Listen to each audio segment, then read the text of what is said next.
Opa, estamos começando aqui mais um DM. Fala, Dodô. Boa noite, boa noite. Hoje Boa vamos falar noite. sobre... Justo você cumprimentando com a data, com o período, né? Você que as pessoas vão ver isso de tarde, de dia, não tem por que bom dia. Você já me deu vários sermões sobre isso. Por que você manda o áudio falando bom dia, Matias? Eu vou escutar isso aqui 4 horas da manhã. É verdade, eu não lembrava que eu Porque tinha não dado é essas ao broncas. vivo. Eu acho que você está com vício de live. Mas vamos explicar para o nosso eleitor. Boa noite, meu caro eleitor. Bom Não é? dia. Minha, minha cara eleitora, então, o meu ponto é o que o Matias está cobrando com toda a razão, é que quando a gente troca os nossos áudios, nas minhas trocas de áudios também, eu nunca dou boa noite nem bom dia para poder liberar a pessoa. A pessoa não tem nada pior para a tua autoestima do que você receber um áudio de uma pessoa falando assim, bom dia, já são 10 horas da manhã, eu já corri, já fiz feira e agora estou aqui conversando. Isso acaba com o teu dia. Você está conversando, já, pô, eu sou uma pessoa pior, não É consegui porque nem eu nem acordar falo ainda. isso, né, Dudu? Explica isso, dá o contexto aí, porque isso aí eu nem chego a comentar. É só o tom do meu bom dia. Tu já sabe assim, o Matias já andou meio É, mundo, 9 horas da manhã, cara, o cara tá dando esse bom dia o todo cara me aí. dando esse bom dia descarado, assim, já todo energético. Isso é muito ofensivo. E aí eu comecei a dar bronca. Ele falou, para de dar bom dia, cara. Você não sabe se eu vou escutar isso de noite. Você não sabe se eu vou escutar isso de madrugada. Provavelmente só vou escutar de noite de madrugada. Para de dar bom dia. E aí a gente abre aqui e eu dou uma boa noite para mim. Mas é isso, porque tu tá com essa síndrome do ao vivo, né? Tu tá fazendo muita live e acaba cumprimentando na hora certa, né? O público acaba vendo exatamente naquela hora. É, exatamente. É exatamente isso. Exatamente isso. Enquanto Nem mais nem menos do que isso. Enquanto eu fujo de live, tu tá aí abraçando live de todo jeito. A única coisa que eu faço ao vivo é discotecar toda segunda. A live de hoje foi boa, né? Mas olha como é que foi, você tem razão. Essa frase que eu acabei de falar. A live de hoje foi muito boa. Que dia é hoje? Para quem está vendo esse vídeo, né? Pois é. O nego pode Daqui a, ver isso aqui em daqui a, 2030. daqui a 8 anos, daqui a 10 anos. Pois é. Que dia é hoje? Não importa Semana que que dia vem. é hoje. Não O importa o que fato comi é, hoje. eles Não não importa. viram na hora em que a gente está falando. Aí é a anti-live, né? A morta. O que leva, inclusive, ao tema que a gente já trouxe aqui para discussão, que é a morte. A velha senhora. Da onde vem isso, hein? De onde será que vem que a morte é uma velha senhora? Tem uma certa... Porque não é só do da mitologia medieval, não, que é da onde a gente herdou todos os nossos Não mitos, tem infelizmente. aquelas três irmãs cegas da mitologia grega? Como é o nome? É, Sabe que elas não lembro, tiram a mas história da vida. Uma delas tira a lã, né, o tecido, a fibra original, a outra tece e a última corta. E elas eu estou compartilham o tentando. mesmo olho. Lembra É, disso? Isso aí, claro, clássico do Fúria de tudo Titãs. eu estou tentando, cara. Isso vai ser isso sim é uma pauta separada. E que tocar nesse assunto corre o mesmo risco de acontecer o que A aconteceu mesma coisa semana da semana passada, que é passada. tocar num assunto que tem potencial de pauta e a gente esquece a pauta programada e vai nela. Que é o seguinte, é o ocidentalismo, né? Eu estou procurando... teve uma coisa maravilhosa que aconteceu na semana passada, que foi o Leandro Carnal disse que não conhecia o Péricles, cantor, que só conhecia o Péricles romano, e aí ficou meia hora falando as obras do Péricles romano, etc. E falando no final que espera que o Péricles atual tenha o mesmo sucesso, espera. E aí a gente todo mundo tomou aquele choque de realidade, falou, aquele cara As não é... Greias. Três irmãs que, desde o nascimento, tinham cabelos grisalhos. As irmãs Dino,Ênio e Pênferdo. Filhas de Forces e Seto, irmãs das Górgonas, com as quais eram frequentemente confundidas. Todas as três, em conjunto, possuíam um só dente e um só olho, dos quais se serviam alternadamente. Encarregadas de guardar o caminho que conduzia à morada das Górgonas, foram enganadas por Perseu quando ele se predispôs a matar a Medusa. Greias, desculpa. Na hora de adaptar para o cinema, o pessoal desvirtua tudo, mas o ponto é que aí a gente descobriu com o Karnal, eu falei, pô, esse cara, na verdade, não é um culto. Ele não é culto. Ele tem um discurso, e a maioria dos intelectuais tem um discurso dos clássicos, né? De irmos para os clássicos, para os gregos. E aí a gente descobriu, foi uma descoberta ali dos novos intelectuais que estão surgindo e são muito jovens e dão de 10 nos intelectuais antigos, são todos homens brancos, são mulheres pretas e jovens. E elas falaram, gente, olha só, a gente tem que começar a se desocidentalizar. O Ocidente, ou mais especificamente a civilização europeia, ela foi a civilização bárbara que invadiu os outros países, e não o contrário. As outras civilizações, não o contrário, incluindo a invasão lá da Alemanha, do filme do Gladiador, do início do Gladiador, inclusive a invasão da Grã-Bretanha, que está do inferno do Alan Moore. Durante foi quanto tempo que a Alemanha tomou conta das Ilhas Britânicas? Foram 250 anos. Pois é, a gente nem sabe disso direito, né? Mas o ponto é justamente Tem esse. A uma gente história precisa ótima começar a disso. Deixa eu abrir um parênteses rápido, porque não sei se tu sabe que a lenda do rei Arthur, né? Toda a história do Arthur, que era um deus mitológico, né? Que ninguém sabe direito a origem, e aí à medida em que essa lenda começa a crescer no Império Britânico, que não era império ainda, né? O começo da Bretanha ali, os reis ouviram falar daquilo e começaram a ter seus filhos e batizar seus filhos de Arthur. E esses Arthur, inevitavelmente, viraram reis e tiveram outros feitos, fizeram outras coisas, e a lenda do rei Arthur foi aumentando. Só que acontece esse momento aí que a Alemanha invade a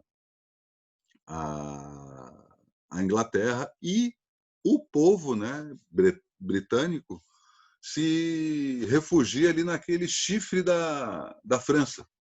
Eu não sei qual é o nome certinho. Cruzando ali o Canal da Mancha, tem um chifre ali perto, mais para o lado da Espanha, né? Aquela esquininha ali. E ali os ingleses ficaram por um bom período de tempo e se misturaram com os franceses, né? E pegaram alguns hábitos dos franceses.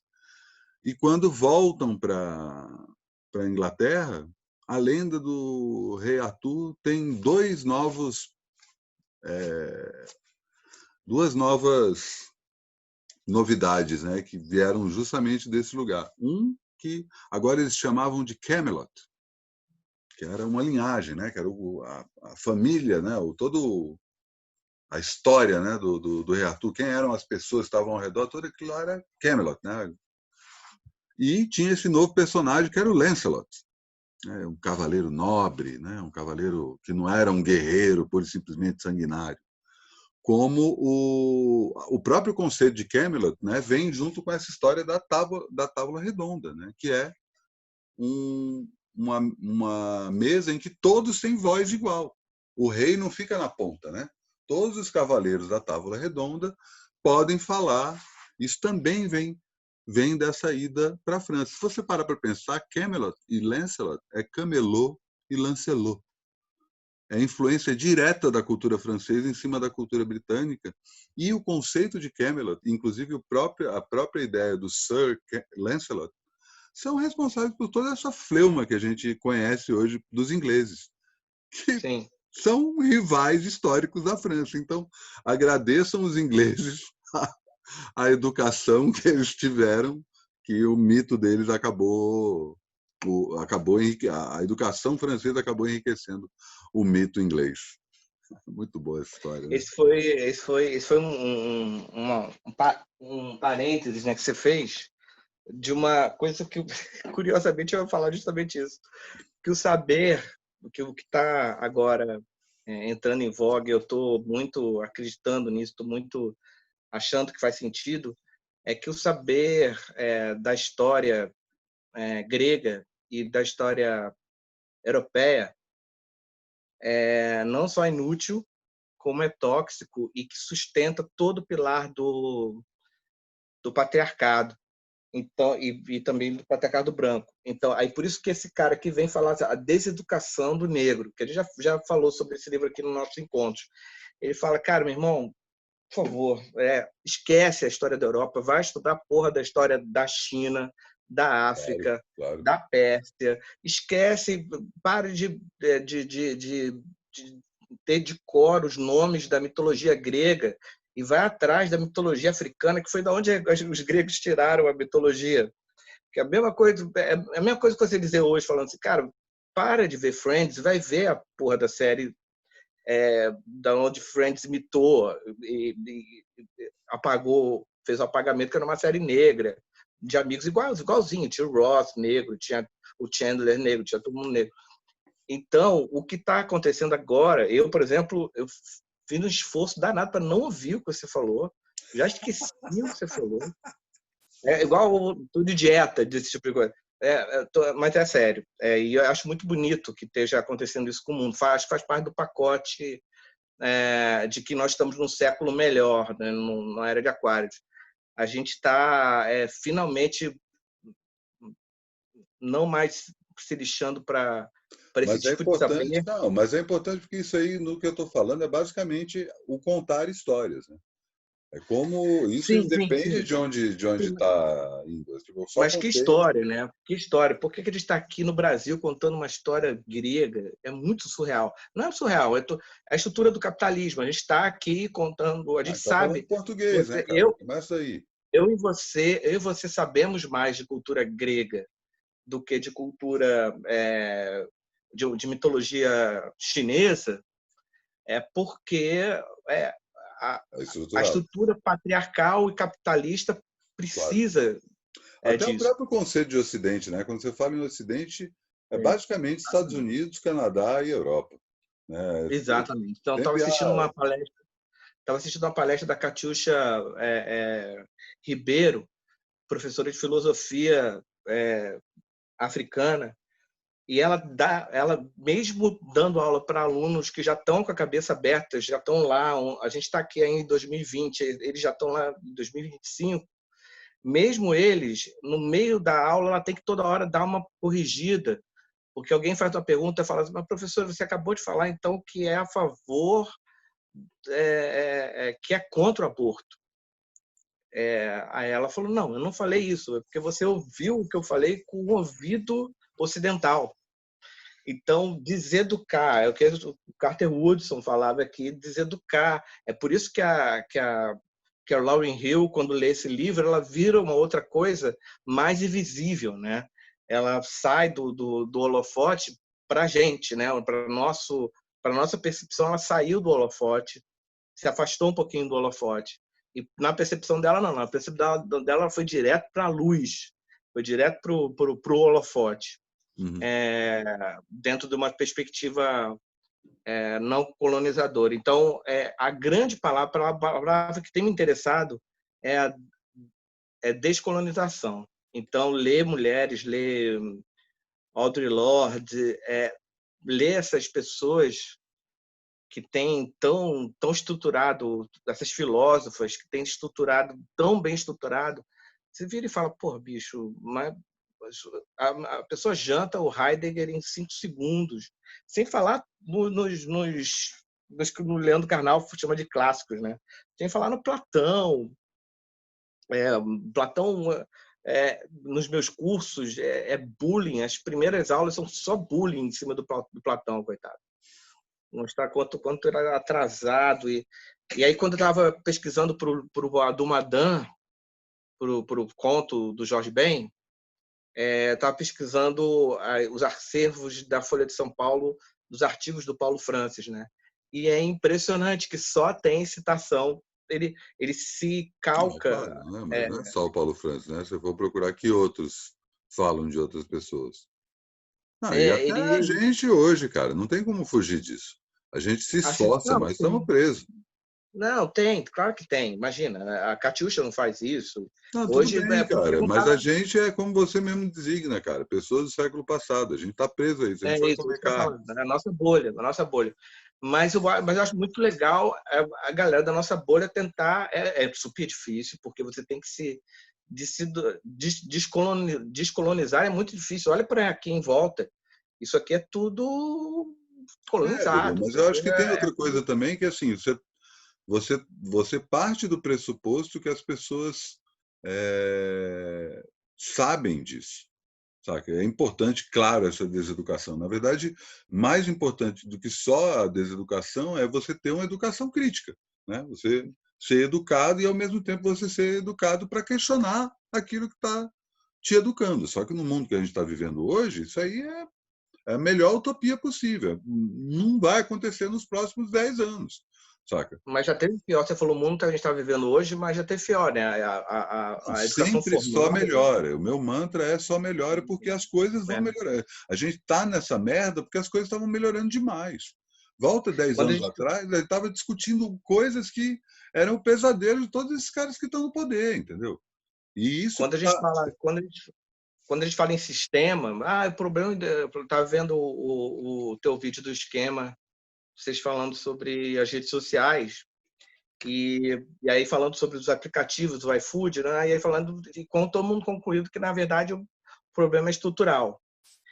E aí o que hoje a nova filosofia os novos filósofos estão entendendo é que essa armadilha do pensamento ocidental é que faz as pessoas, qualquer pessoa sentar no botequim ou se encontrar com amigos e pensar sobre um assunto e demorar para compreender que é estrutural. Enquanto o não colonizado, ou já descolonizado, ou a garotada que está vindo com pensamento já não colonizado, não colonizador, ou seja, a garotada que você encontra hoje, a Andressa Delgado, por exemplo, nova colunista do UOL, ela não sabe nada de mitologia grega e ela sabe tudo de mitologia africana. Tem 20 anos de idade. Então, e tem cabelo rosa e piercing no nariz e é preta. Então, essa galera é que vai... a gente está aqui no resíduo. A gente hoje vai falar de morte, né? A gente vai falar de finitude, né? Talvez seja finitude de processos. A gente está na maior pilha de refazer o Lost inteiro, que é todo a respeito do let it go, né? Do deixar para trás. E é foda que a questão do estrutural é isso. Toda vez que você conversa alguma coisa e chega lá no estrutural, aí você pode pegar esse livro aqui e falar, pronto, tá vendo? Esse cara aqui estava certo, porque é ele que falava, não, o problema todo é que você não consegue lutar contra a estrutura depois de 30, 40 anos de idade, pensando e aí, pum, descobrir, é Mas aí estrutural, que tá, precisamos lutar entendeu? contra a Não sei se estrutura. é simplesmente lutar. É lutar contra a estrutura ou é subverter a estrutura? Sabe? Você pega, por exemplo, Use o verbo que quiser, o efeito é o mesmo que é nulo, segundo Carter Woodson. Ele diz que quem tem que lutar, subverter, agir, retroagir, contraculturar, não tem que ser a gente, a pessoa que está com a nossa idade. Para a gente claro, esse claro. bonde já passou. Tem que ser com a garotada que está aí hoje com 8 anos de idade, com 9 anos de idade, que vai começar a ser alfabetizado de novo em Nietzsche, em Platão, em mitologia, em história da Europa, em Não França, mais, né? Não Inglaterra. mais. Eu acho que a gente está vivendo esse momento que, mesmo estruturalmente, não mais isso. Sabe? O É, próprio sistema abriu essa brecha, saca? E aí, sim, assim, sim. não dá para negar, por Era de exemplo, a Aquários. importância do rap nessa história, saca? O rap vira o Era de jogo. Aquários. Era de Pois é. Aquários. Era de Mas é o Aquários, punk e o total. hip ao mesmo tempo, saca? Era É de uma Aquários, total. ruptura e uma. Como é que fala? uma transposição, assim, como se não é simplesmente um confronto, é um confronto e um passo além. É impressionante o que faz, e assim, você não tem como ser educado hoje, informal ou informalmente, sem bater no rap, sem passar pelo rap. O rap já é essa força histórica. Com o quê? É, 40 sim, anos. 40 sim. anos já mudou isso. Então, a gente, quando vai falar de. E aí, toda a questão da música como um todo. E aí, não é só mais a música, né? Se, tipo, 50 anos atrás a gente não tinha nenhuma referência negra na cultura como um todo, era sempre colocada como uma coisa pitoresca, uma coisa. Olha só o groove dessa galera, né? Você não tinha uma explicação racional, né? Não que precise, mas hoje, né? E a própria música negra se desconstruiu nesse sentido, né? O evento Free Jazz é um rap 20 anos antes, né? Não vamos te agradar. A gente está fazendo uma música aqui que faz sentido para a gente. Então, para aí e escuta. Então, isso quer dizer que o nosso tema que seria vamos chorar os mortos, os futuros mortos, a gente muda para vamos comemorar os futuros mortos? Pois é, eu acho que não. Esse é o meu ponto. Eu acho que tem coisas que estão. Porque, assim, se a gente vai contra a estrutura, a gente vai contra o idioma que a gente fala, as roupas que a gente usa, sabe? Claro que a gente precisa confrontar isso, mas não dá para tirar tudo de uma vez, porque senão a gente não aguenta, psiquicamente, saca? Eu acho que tem que Você ser não está gradual, e aí a você gente, não tá tipo. saindo das redes sociais, pô. Eu A tô, gente aguenta assim, pô. eu tô saindo das redes sociais, mas eu não tô deletando meu perfil, entendeu?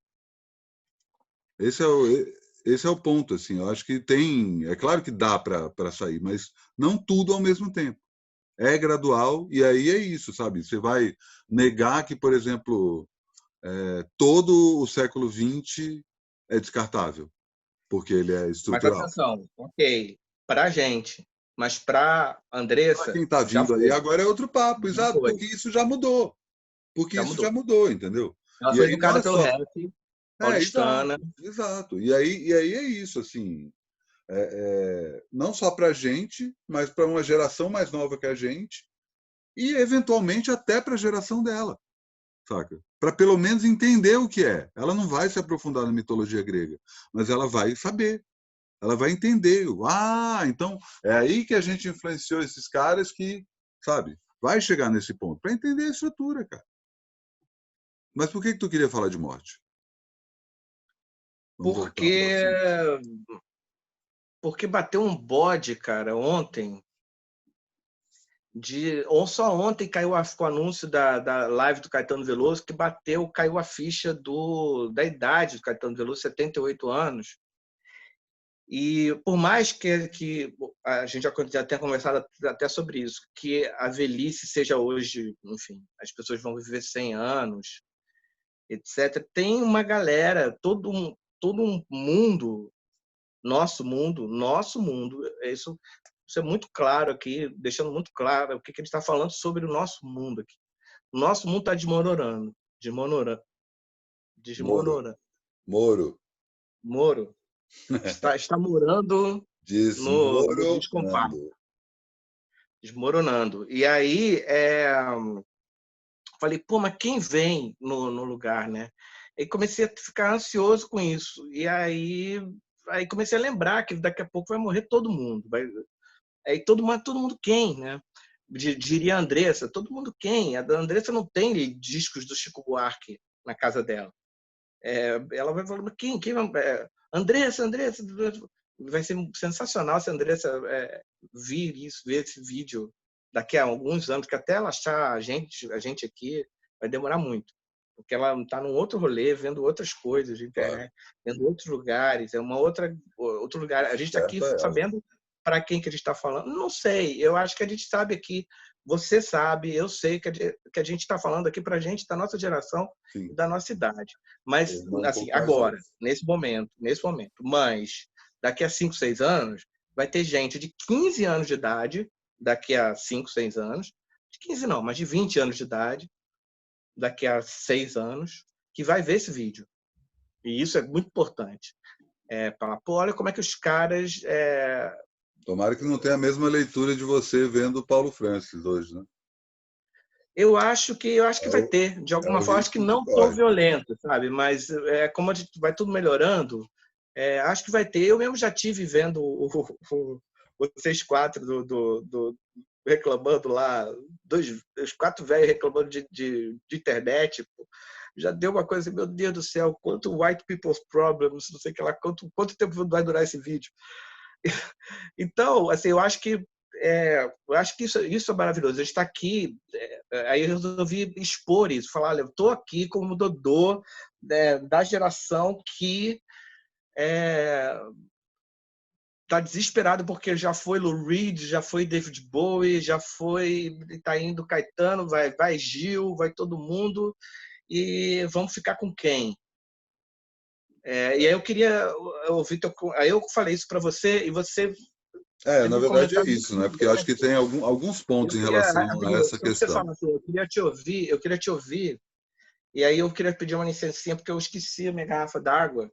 Vou Vai pegar lá, minha garrafa vai lá. d'água, enquanto isso você Pega lá. responde, eu estou te ouvindo, você responde o que você Beleza. me falou. Não, porque na verdade Dodô nem precisa ficar aí justamente porque é o papo que eu já comentei com ele antes. Primeiro tem uma primeira coisa que há uma nova velhice, né? Minha mãe tem mais de 70 anos e não fosse a pandemia, estaria aí saindo todo dia de casa para encontrar com as amigas dela. Enquanto minha avó, com 70 anos, estava assistindo televisão todo dia e fazendo crochê. Então, acho que, para começar, tem essa questão. Segundo, que era justamente o ponto que eu falei para o Dodô. Essa geração do Caetano, do Chico, do Gil, dos Beatles, dos Rolling Stones, o Eric Clapton, quem nasceu durante a Segunda Guerra Mundial, anos 40. Essa geração, ela inventou o hedonismo, né? Ela inventou a acabação, né? Até os 20 e poucos anos, ela no máximo fumava um baseado, tomava umas bolinhas para ficar acordado a noite toda, aí vem ali os anos 60 e tipo, não, psicodelia, heroína, final dos anos 70 começa a entrar cocaína, e aí fora toda a questão do sexual, fora toda a questão de experimentação de formas de viver, e cores, e carros, e, enfim, cair na estrada, né? Então, esses caras inventaram um mundo que a geração posterior, que é a geração do Bowie, do Prince e do George Michael, né, englobando aí já entrou já sabendo que era assim, né? Tá, beleza, então é isso. Vou entrar sexo, drogas, rock and roll. E é uma geração que, ao contrário da geração dos anos 40, que penou de alguma forma por ter atravessado a guerra, menos aqui no Brasil, né? Principalmente os ingleses e europeus como um todo. Tinha uma questão de saúde, né? Ou eram completamente fodidos de saúde na infância, ou pelo menos tomavam conta disso, porque tinha doença, enfim. E a geração seguinte já tocou o foda-se. Tinha até um lado meio, não, o hedonismo pressupõe tocar o foda-se para a saúde, para, enfim, toda a história dos anos 70, que o próprio Keith Richards é o cara que vai morrer a qualquer minuto durante os anos 70 inteiro e não morre. E aí tem essa geração seguinte, que eu acho que é uma geração que a gente já viu algumas pessoas morrer, não só aqui, né? E aí você pegar, sei lá, aqui no Brasil, tem outros exemplos que não são propriamente, sei lá, o Kid Vinil está dentro dessa geração, ou Miranda está dentro dessa geração, sabe? Uma galera que não fazia exercício, não cuidava da saúde, sabe? Não como deveria, que no fim das contas acabou pagando isso, sabe? A gente vê cada vez mais notícias, sei lá, o Joe Strummer, o próprio Lou Reed. Vinícius. Vinícius dura, né? Oi? Vinícius qual? Vinícius de Moraes? É. Não, ele dura, né, cara? Ele não morre tão cedo. Ele morre com qual idade? Eu não lembro. Você viu o tamanho do fígado É, dele, por exemplo? não, sim, sim. É bizarro. Mas tem isso, né? E aí a gente tem uma geração atual que eu acho que é a nossa geração e a geração mais nova, né, ainda, que é uma geração que tem essa preocupação, pelo menos tem essa noção de que é preciso cuidar da saúde. Eu sempre uso essa frase do Seinfeld, que ele fala Se seu corpo fosse um carro usado, você compraria, saca? E é isso, daqui a 40 anos você vai estar no mesmo corpo, tecnicamente, apesar de todas as células se regenerarem a cada 7 anos, né? Ainda é o mesmo corpo, você tem que cuidar disso.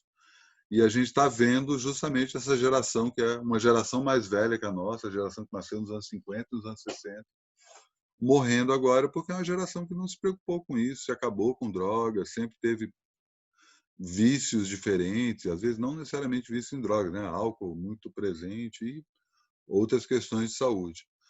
Por isso, eu não sei se a geração dos anos 40, outro dia a gente teve inclusive a live do Ringo, fazendo 80 anos, inaugurando essa fronteira aí, né, que é justamente o que a gente vai ver. Caetano está com 78, né?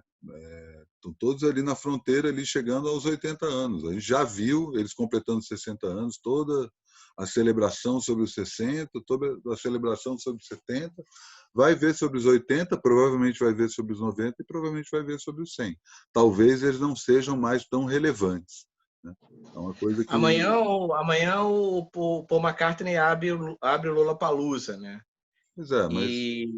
E ele cantou... Faz quanto tempo que ele cantou When I'm 64? Pois é. Exatamente.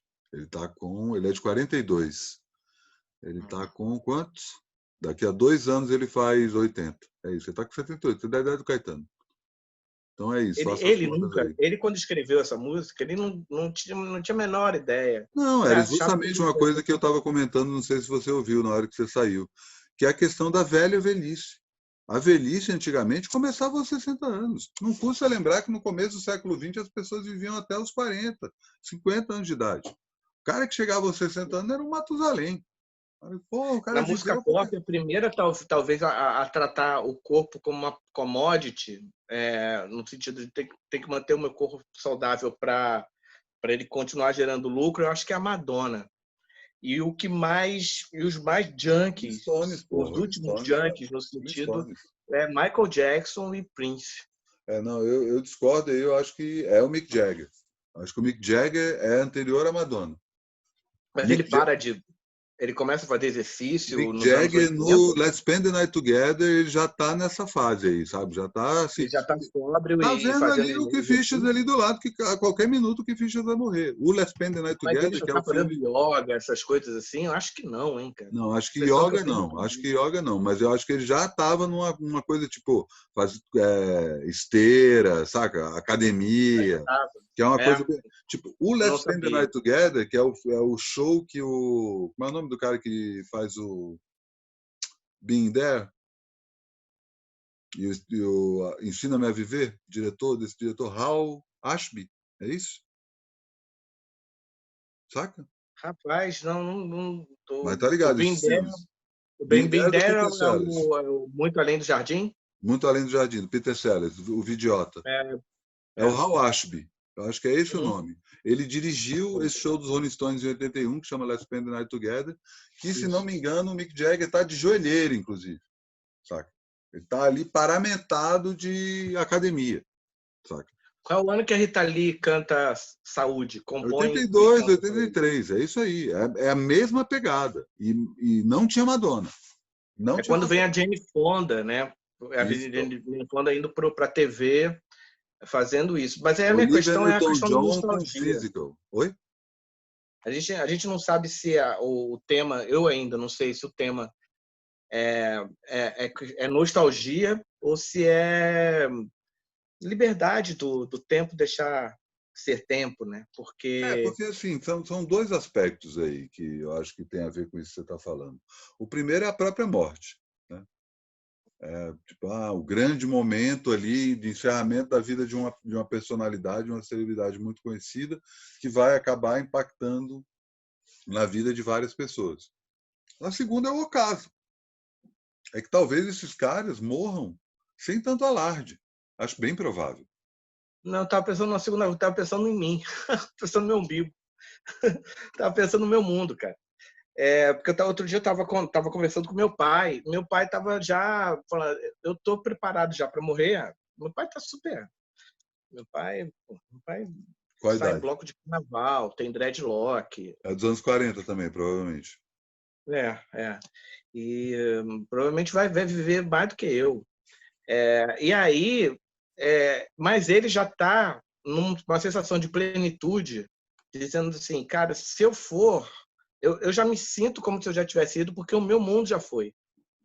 As pessoas com quem eu me relacionava, que eu lia no Pasquim, os colunistas que eu lia no Jornal do Brasil, os escritores que eu convivia, os bares que eu ia já fecharam, os restaurantes que eu ia já fecharam, os modos de vida que acontecer Os amigos não já saem mais de distanciaram. casa.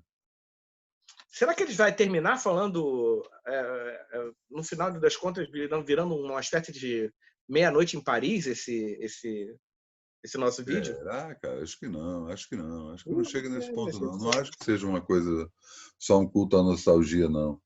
Eu acho que tem uma coisa, sim, né? É meio que natural que à medida que você vai ficando velho, você vai perdendo entes queridos. E entes queridos não só pessoas físicas, né? Tipo, referências, né?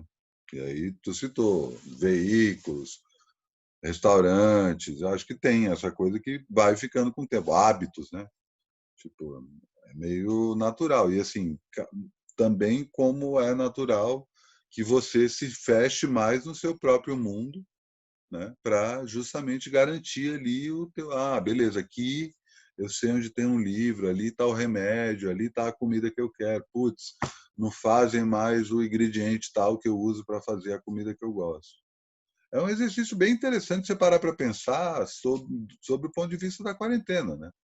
Que de uma certa forma a gente é como se a gente já tivesse vivendo uma velhice. E, de novo, é pequeno burguês, né? Porque o velhinho do subúrbio ou do interior, ele vive a mesma vida. Ele Não não sei, sente. não O sei, não modo sei. de curar a doença com um Eu acho que se você pedacinho de estivesse falando siriguela. disso até 30, 40 anos atrás, eu concordo. Hoje em dia eu não sei. Hoje em dia esse cara É, liga a TV, não sabe nem o que está acontecendo, sabe? Ele passa pela TV, ele é agredido. não, mas estou falando dos saberes, sabe? Ele não sente o mundo dele morrer, porque os saberes dele, os saberes dentro no interior são melhor conservados. E, Mas são os saberes dele, né? Não é o os mundo saberes pequenos exterior. burgueses, e os saberes pequenos burgueses são muito fugazes, né? A gente vê, todo mundo cultuava, sei lá, o Jean Baudrillard há 20 anos atrás. Hoje em dia ninguém sabe mais quem é o Jean Baudrillard. Então, eu acho que na pequena burguesia, por isso que eu falei lá do início, que a história do conhecimento, da educação é que estrutura todo o patriarcado, que estrutura todo Sabe? o capitalismo, e essa coisa de rotatividade de conhecimentos, o conhecimento se transformar numa commodity, ou seja, a gente consumir Paulo Francis bizarríssimo, cada coisa que eu descobri, lembrei, né, na verdade, que eu era como leitor do Ainda Paulo bem que Francis. nesse truque eu nunca caí, viu, cara? Sempre achei um Porra, porre, cara. Sempre achei um porre. Fui ler parabéns depois de para você. velho, assim, para tipo, vamos ver se tem algum critério. E aí é muito engraçado, assim, que eu vou pegando todas as crias, né? Tanto à esquerda quanto à direita. Todo mundo que gosta muito do Paulo Francis, você vai ver e fala assim, caralho. Sabe, a polêmica Bicho, pela polêmica?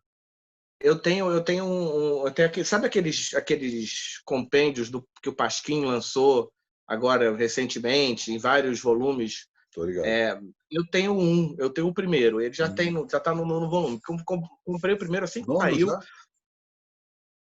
As pessoas comemoraram pra caramba quando saiu o primeiro, falou, pô, finalmente eu vou poder ter um Pasquim em casa, devidamente escaneado, todas as folhas, etc.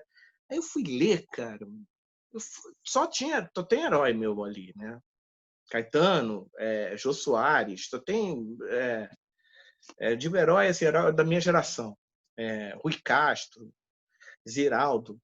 E, bicho, Enfio. E aí você vai ler aquilo ali. Gente, puta que pariu, desesperador. Muito, além de ser muito ruim, mal escrito.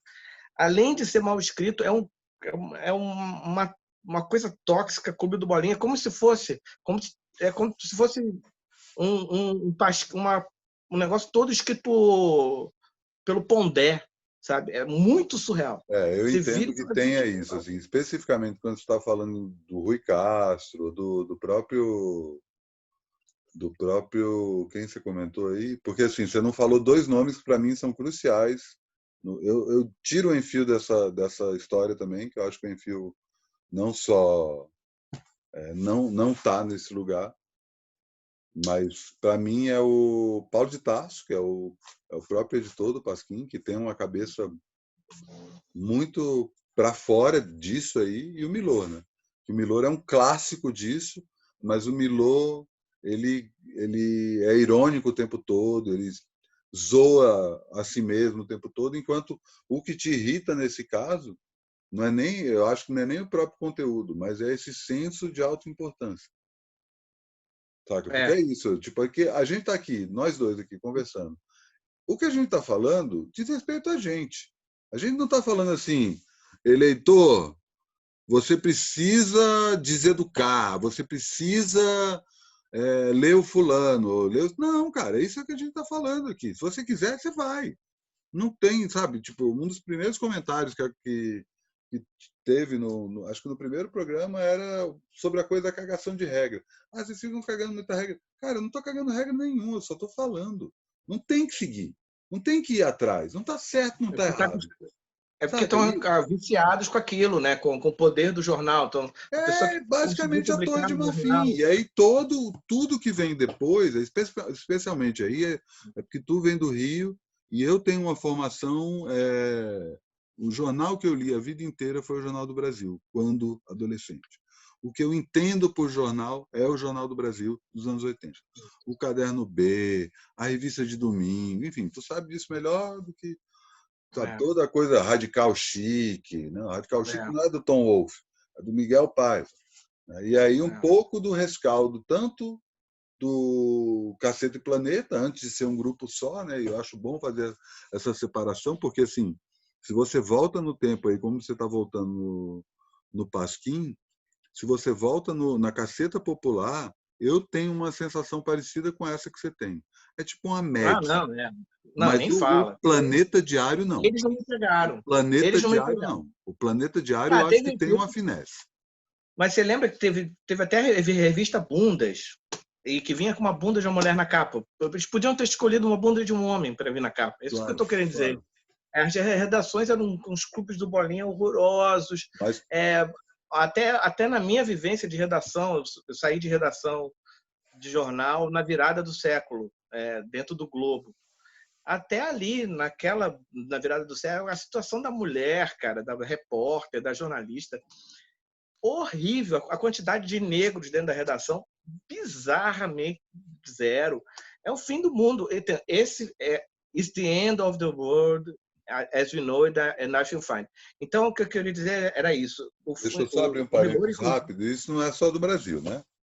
Isso é uma claro, coisa do claro. mundo todo. Para mim tem os mundos que acabaram e que eu fico muito felizes, sinceramente, fico feliz que acabou, como, por exemplo, o mundo do Pasquim, envolve tudo, e eu coloco, sim, o Milor na mesma história. Eu creio que Emicida também, já conversei já com muita gente dessa geração, e principalmente gente preta, fala, cara, o meu Milor é um cara interessante se você foi educado por uma via ocidental. Pela via oriental, tem 10 mil árabes que são muito mais Milor do que Milores.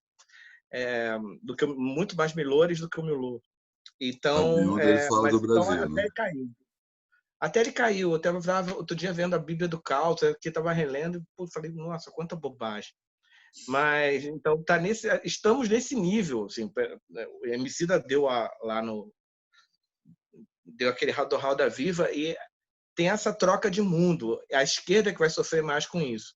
Essa troca de mundo. Como é que eu viro e tomo essa não só eu tenho, é que eu estou tendo a coragem aqui de falar que o Milor é uma bobagem. Mas de descontentando amigos meus queridíssimos, que foram amigos pessoais do Milor, e descontentando meu pai, etc.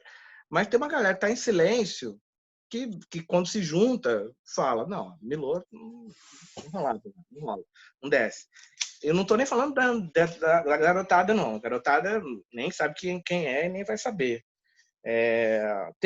Foi muito interessante, falando nisso, que tenha ido ao ar. No dia que foi o MC ao ar no Roda Viva, na mesma noite foi ao ar no Pedro Bial, no Conversa com Bial, uma homenagem ao Paulo Ronai, que é ex-sogro, se não me engano, do Milor. Aí lembra, foi você que me falou que um dia vai escrever um livro chamado Todo Mundo é Filho de Alguém? Não. Algum amigo meu muito maravilhoso. Preciso descobrir quem é, porque eu preciso roubar essa ideia dele, porque ele quer escrever um livro contando, esperando essa parte carioca morrer, da Zona Sul, onde todo mundo é filho de todo mundo. Você só é alguém se você for filho de alguém. E você vê lá, se for lá olhar na linha de colunistas do Globo, vai ter algum colunista de sobrenome Ronai. Se for olhar dentro do Fantástico, você vai ter um dos repórteres, vai ter um sobrenome Ronai. Você vai ter então, esse meu amigo genial, daqui a pouco eu vou lembrar dele, um desses caras, como eu disse para você, que é ruim, é difícil conversar com amigos, mas tem uns poucos que tem uns lampejos de brilhantismo, assim. E aí ele fala isso, ele fala, vou escrever esse livro, todo mundo, mas preciso esperar o pessoal todo morrer, mas e não falta muito, mas vai se chamar Todo Mundo é Filho de Todo Mundo. E agora já não é mais assim, né? A gente até a última, voltando a falar na Andressa, só como não como ela é, mas Tolkien. como Tolkien. Se você for pegar a última leva toda de colunistas do UOL durante a quarentena, o UOL colocou acho que mais 6 ou 8 novos colunistas. Pronto. Tá tudo certo. O mundo tá sabendo ir para o lugar onde está cumprindo a sua profecia de ser a sua era de Aquários e deixando as coisas para trás. Mas O quantos Let It Go do colunistas tem o Lost. UOL? Oi? Quantos colunistas tem o UOL? 40 e poucos, mas aí tem, desses 40, tem uns 20, por exemplo, tem uns 20 que já não são mais relevantes. Por exemplo, eu não sei se o Barcinski faz parte ainda da blogosfera. Colunista ele não é, com certeza. Mas Acho que ele às tem vezes blog lá. a gente mantém lá o blogosfera, mas já virou irrelevante. E já se tornou irrelevante o discurso. Quando sai alguma coisa, ele só escreve quando morre alguém, de novo, essa pauta aqui, quando morre o David Bowie, alguém liga para o Barcinski, que tem muito a ver isso também com o mercado e quanto se ganha, quanto se não ganha. E eu acho que o próximo passo é descobrir o contrário, é o editor descobrir, falar, não, quando o Bowie morrer, o Bowie morreu, mas quando o Bowie morrer, eu não tenho que chamar o Barcinski para escrever, eu tenho que chamar a Andressa para escrever. É esse texto que eu quero ler, porque é o texto que o Barcinski escrever. Eu fui o autor do obituário do Prince fui eu o chamado para escrever sobre o Prince no Globo, quando o Prince morreu. Mas, e aí, logo assim que foi publicado, eu recebi um telefonema do Walter Salles, falando, adorei seu texto, etc. Aí, quando eu desliguei, eu falei, e aí só a gente da minha idade falando isso, eu falei, pô, a gente não foi ousado. A gente, que eu digo assim, a editoria não foi ousado. Foi legal que eu ganhei meu dinheiro escrevendo, mas eu escrevi o que as pessoas... Mas aí é só nostalgia mesmo. Eu escrevi o que o Valtinho estava a fim de escutar. Hoje eu queria muito, muito, muito, muito que o Emicida tivesse escrito algo sobre o Prince, quando o Prince morreu. Mas o Emicida não foi chamado, porque não é da geração. O Emicida é muito mais novo do que eu. Uhum. Então, assim, as coisas estão indo. Deixa eu contar uma história boa do Caetano. Primeiro, deixa eu te perguntar se você tem alguma coisa para falar, porque eu estou falando demais Não, hoje. manda bala, manda bala. Eu também já falei um tanto. É bom que eu beba uma... Porque eu vou contar a história toda do Caetano, como é que surgiu essa história da morte do Caetano. Foi assim, a morte do Caetano é a morte do Super-Homem. Então, essa caída de ficha que eu falei que caiu ontem para você, caiu faz uns 6 anos também. Eu acho que foi ou 10 anos, quando o Caetano fez 68. E aí eu escrevi um texto para o G1, mas um texto muito contundente, era a pauta de hoje, era assim, o que será do mundo quando daqui a 20 anos não estiver mais no mundo, não, na cultura brasileira, quando não estiver mais aqui Caetano, Gil, Chico, e aí citei Rita Lee, essa galera toda. E aí eu recebi um e-mail do Caetano, eu não conhecia o Caetano. Eu recebi um e-mail dele. E aí, maravilhoso o e-mail dele, falando muito tranquilamente, olha só, sinto frustrar as suas expectativas, Aí eu mas vou virar o 100. eu não vou morrer tão cedo. É E aí, óbvio. pô, eu falei, pô, que coisa maravilhosa. Aí, quando a gente começou a A conversar, mãe dele, né? trocamos ideia. Teve mais uma oportunidade de falar do Caetano que eu esqueci, que foi quando a gente falou sobre experiências no cinema, nostalgia, experiências no cinema, lembranças de experiências no cinema, dentro de sala de cinema. Eu esqueci de falar da primeira vez que eu vi o Caetano na vida, que foi na pré-estreia do ET, o Extraterrestre, no Cinema Roxy de Copacabana, e que a primeira coisa que o quanto ele chorava durante o filme. Ele chorava mais do que qualquer criança que estava na sala. Em 1982, eu tinha 11 anos de idade. Caetano devia ter 40 e alguma coisa. E ele estava do meu lado, assim, 2 cadeiras do meu lado. Eu acho que ele estava exatamente do meu lado. E ele chorava, e foi lindo. Aquilo foi ótimo para minha educação. Eu, com 11 anos de idade, eu vi um homem chorando daquela forma para um filme tão sentimental e tão sentimentaloide, no bom sentido. Aquilo foi, para mim, revolucionário em questão de educação, sabe? De falar, olha, o que é um homem ali, sabe? Tem esse homem aqui, tem o meu pai que não chora, que é um hippie que foi ex-militar. A gente vai falar sobre ditadura militar aqui. Eu vou contar a história do meu pai, vou contar a história dos militares, na verdade, porque pouca gente sabe, mas a maioria das pessoas torturadas e mortas durante a ditadura militar no Brasil foram justamente militares. A maior insurgência a maior levante veio de militares e não da população civil. Pelo contrário, a população civil adorou o golpe de 64, adorou o AI-5 em 68 e adora, do mesmo jeito que adora o Bolsonaro e adora a Cloroquina hoje. Sociedade civil brasileira. Mas voltando.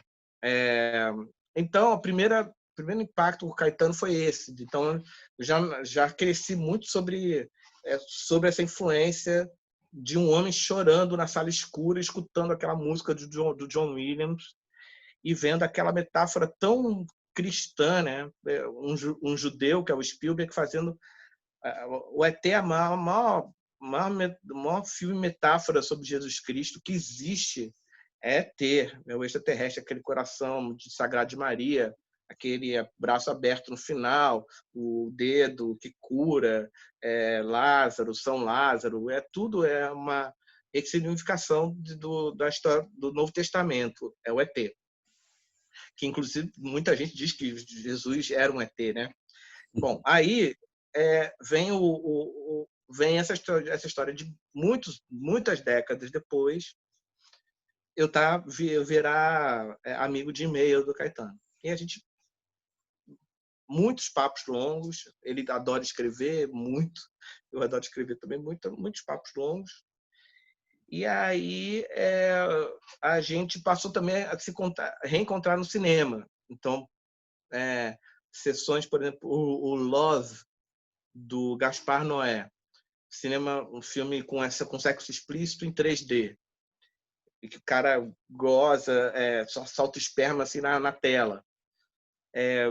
Por causa disso e por causa da quantidade de cinemas 3D que existe no Rio, só ficou em cartaz em um cinema, em uma sessão. Uhum. Então foram só 4 apresentações do filme no cinema. 4 sábados, da meia-noite, de um cinema na Lagoa.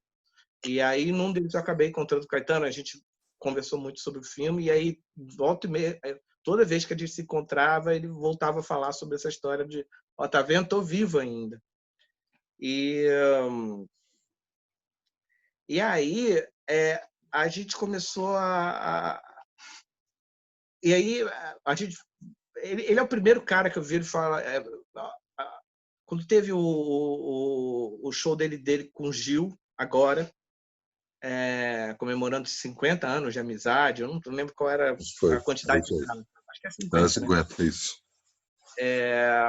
E aí eu escrevi para o Caetano falando, pô, cara, eu tô aqui impressionado como a tua parte do show foi bem mais fraca do que a do Gil. E aí eu tava... por que eu falei isso ali para o Caetano, escrevendo diretamente? Porque o que o Caetano mais faz na vida dele, e aí quem é amigo e faz parte do ciclo interno dele, o que ele mais faz na vida é falar e endeusar Gilberto Gil. Então, quando acabou o show, eu vi que na verdade, a parte dele não foi mais fraca. É que a parte do Gil foi tão mais superior, não mais superior, mas tão incrível, que mesmo se o Gilberto Gil estivesse fazendo um show com, sei lá, com Jesus Cristo, ainda assim a parte do Gil teria sido melhor do que os sermões do Jesus Cristo. Qualquer coisa teria...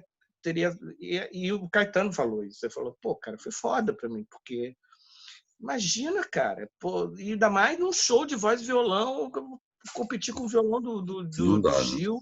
Não dá. Pô, não dá. E também tem uma coisa dos arranjos, né? Que a gente não entende que metade das coisas do texto do Caetano está nos arranjos dele, nos arranjos das músicas. Uhum. Ele vira e fala assim, agora eu quero fazer um disco com a pegada tal. Ele chama o Arthur Lindsay, vamos fazer um estrangeiro, eu quero umas caixas tarol da Bahia. Então ele está pensando toda hora em som, é ele que chama o Duprá para o rolê, e é ele que... o texto dele não está só nas palavras, ele está nos arranjos, né? Então, ele vira e fala, pô, a minha música, as minhas canções acabaram ficando nuas. Tropicália, Viva a bossa, sa, viva a palhoça, sa, cantada no violão, ela não é nada grandiosa. Ela é grandiosa, ela só se completa com o arranjo do Duprá. Uhum. Ela no violão ela não se realiza. Agora, ao contrário disso do Gil, é exatamente o contrário. Quanto mais nua a canção do Gil, mais grandiosa ela fica.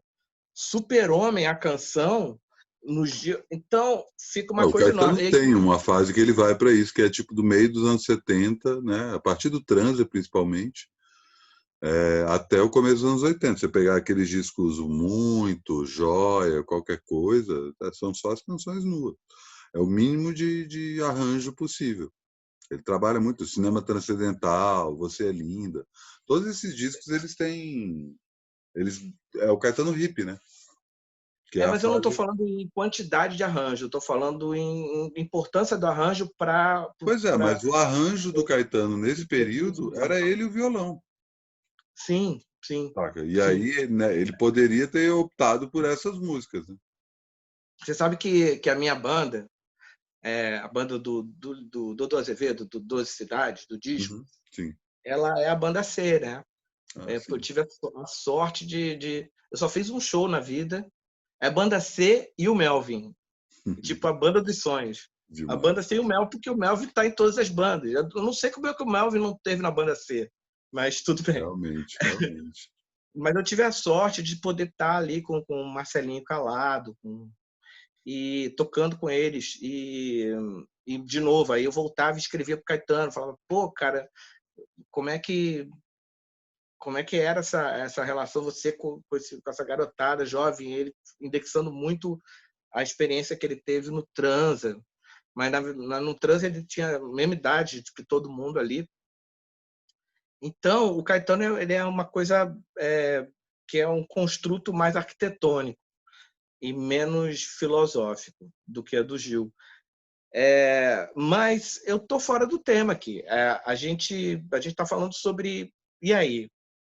Lou Reed já foi, David Byrne está aí vivo, com a American Utopia. Hoje saiu a grande notícia. Festival de Toronto, online, vai estrear o American Utopia com o Spike Lee. A grande notícia do dia hoje é essa. E o Byrne está aí, falando de música, né? Mas falando de cinema, aí a gente começa a sorrir, né? Porque tá o Godard aí. E são todos, né? Você vai parar, tipo, nem o Woody Allen, nem o Almodóvar, nem o Spielberg, nem o Scorsese, estão todos eles produzindo copiosamente, assim, não tem essa de vou me aposentar. Quem fala em se aposentar só é o Tarantino, né? O Tarantino tem essa coisa do 10º filme, eu duvido. Vai fazer o 10º filme, vai continuar. Eu tenho certeza. Eu também acho que vai continuar. Eu acho até que ele vai ensaiar fazer uma coisa diferente, sabe? Do tipo, ir para uma mídia diferente. Tipo, ensaiar e dar errado, sabe? Ensaiar fazer, sei lá, realidade virtual. Não vai ser, mas alguma coisa completamente diferente.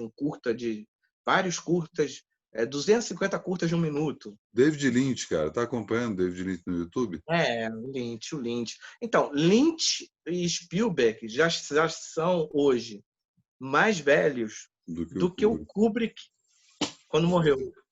Pois é.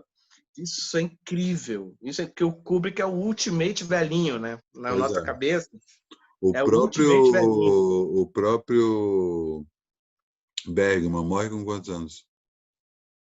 Ele morre até cedo para os padrões que a gente está hoje colocando para o Spielberg. Ele morre com 83, 84 anos. Então, esses caras todos vão passar por isso, cara. Eu tenho certeza. Manuel de Oliveira Manuel de Oliveira filmou com 102 anos de idade. Mas aí é um herói mesmo. É um cara que... Português, né? E não tem outro, né? Tem algum outro cineasta que já passou os 100 anos? Não. Acho que não. Eu acho que tem, peraí, até tem, mas não está filmando. O Manuel de Oliveira seguiu filmando, mas até tem, mas eu esqueci quem é. Tem a Olivia de Havilland, do Que o Vento Levou, que fez agora 102 anos, se não me engano, 102 anos de idade. Mas é atriz, né? Mas você falou, tá certíssimo, é exceção. A Olivia de Havilland nunca fez abdominal na vida, nem tomou suco verde. Foi uma exceção que chegou lá. Mas esses caras todos vão continuar fazendo filme. Eu acredito aí que nos próximos 20 anos a gente vai ver filme de todos. Filmes e discos e livros, esses caras todos. A grande questão, que tem a ver com todo esse papo de deseducação que você está falando, é se a morte deles ainda causa comoção. E saindo dessa galera aí que a gente gosta, né, da nossa estrutura cultural, indo aí para... falando mais da realidade túnel que o Brasil todo está preso, quem que é o cara brasileiro que morre hoje e causa a maior comoção popular? Você consegue cravar isso? Porque assim, há 10 anos você podia falar isso do Silvio Santos e do Roberto Carlos. Não sei se eles têm mais esse impacto. Hoje já era isso, porque no Brasil já era porque está polarizado. Então, se o Silvio Santos morre, a galera de esquerda não vai no enterro.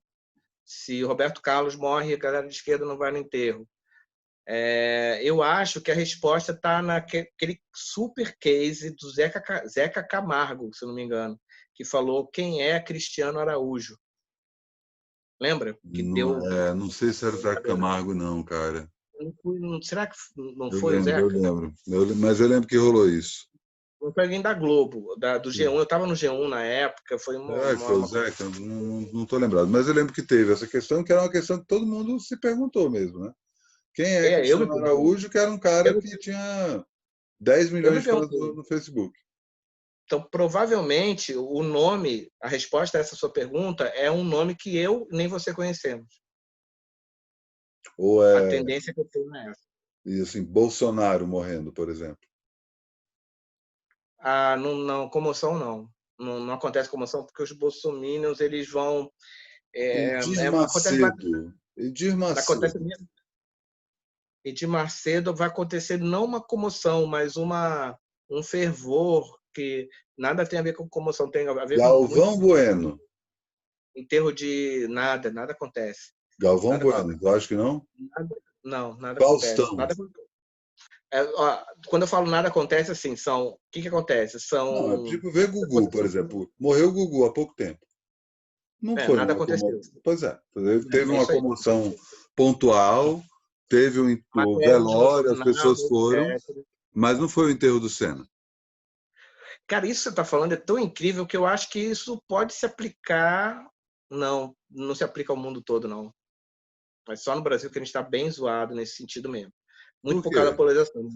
Porque Mas eu penso nisso porque se morre Paul McCartney, quando morrer Paul McCartney na Inglaterra, vai ter caixão desfilando por Londres, por Liverpool inteira, a cidade toda vai parar, vai todo quem mundo, mais? o Quem mundo mais? todo. Quem mais? No Além, mundo, no mundo.